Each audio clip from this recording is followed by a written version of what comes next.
Joining me now is Republican Senator David Perdue of Georgia. Senator Perdue, welcome back to Meet the Press, sir.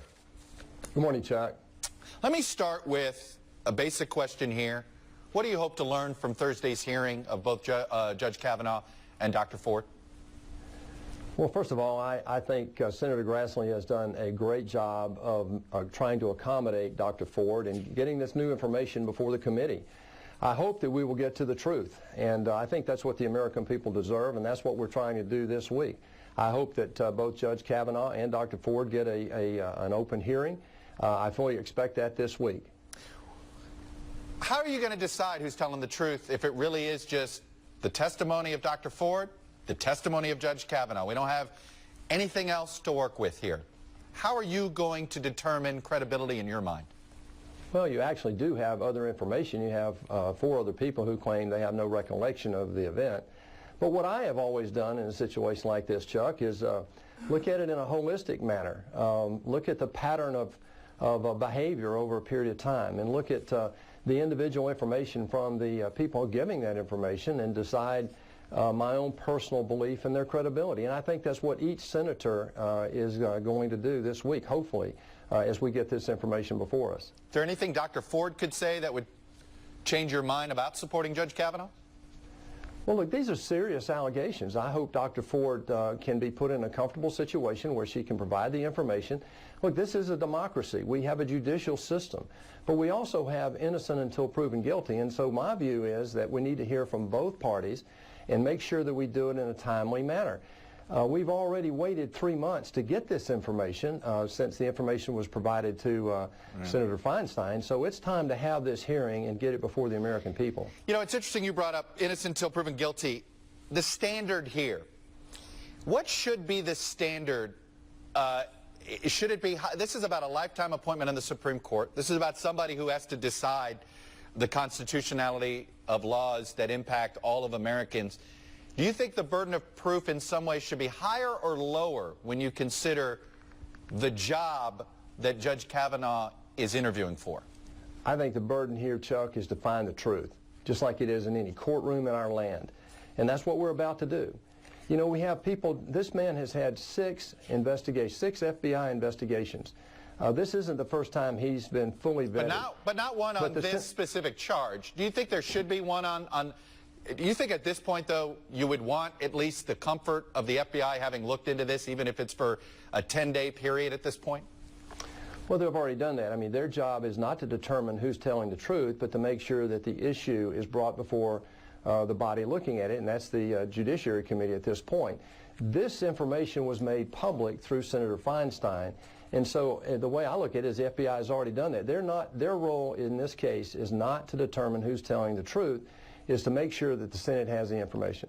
So you don't think there should be an additional investigation to at least establish if the party happened and establish some more facts, have an FBI agent interview perhaps some of the other people that Dr. Ford says were at that house party? Part of what the FBI is supposed to do is to make sure that they determine that this is an issue and to make sure that they bring it before the committee. We've had precedents on this before, and in this case they have done their duty, and right now the only people that are going to determine who's telling the truth in this issue are the United States senators. Look, you were in the private sector before you joined politics. You ran Fortune 500 companies. I have no doubt you've faced similar issues, perhaps in leadership. How did you handle those? How did you determine truth? Because sometimes it is an allegation, and a person, you may think they're telling the truth, but they can no longer manage their, they can no longer fulfill their duties as a job because maybe they've lost credibility, fair or not. So how do you handle a situation like that? How did you handle it when you were in the private sector?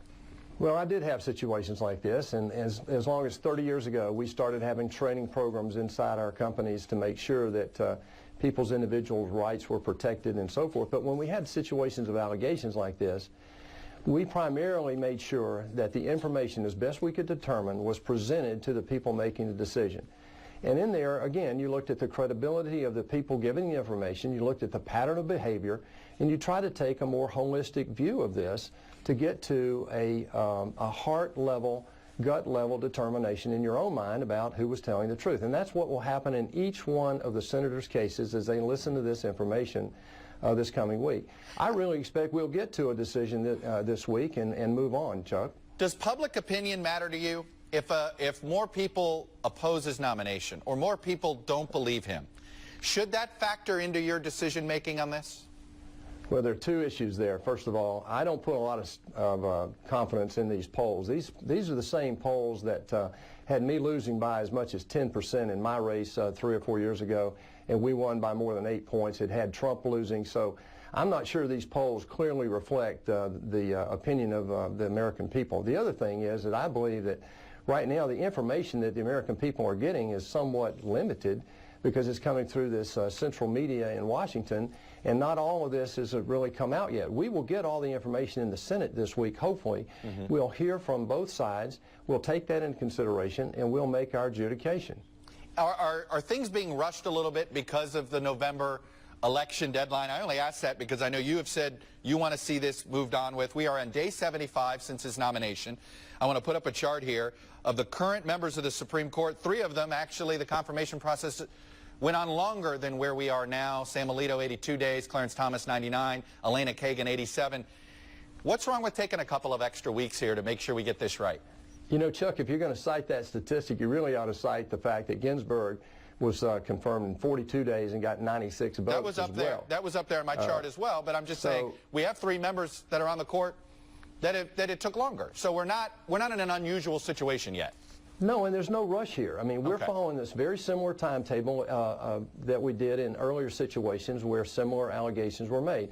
Look, if we don't get all the information this week, I have total confidence that Senator Grassley will take his time and make sure we get all the information we need. There is absolutely no rush to judgment. I think any objective person, Chuck, looking at the way Senator Grassley has handled this, they would walk away thinking that he has done everything he can to make sure that this information comes before the Senate and that this person is treated with all the respect she is due. All right, Senator Perdue, I'm going to leave it there for now. Senator, Republican from Georgia, thanks for coming on and sharing your views. Much appreciated. Thanks, Chuck.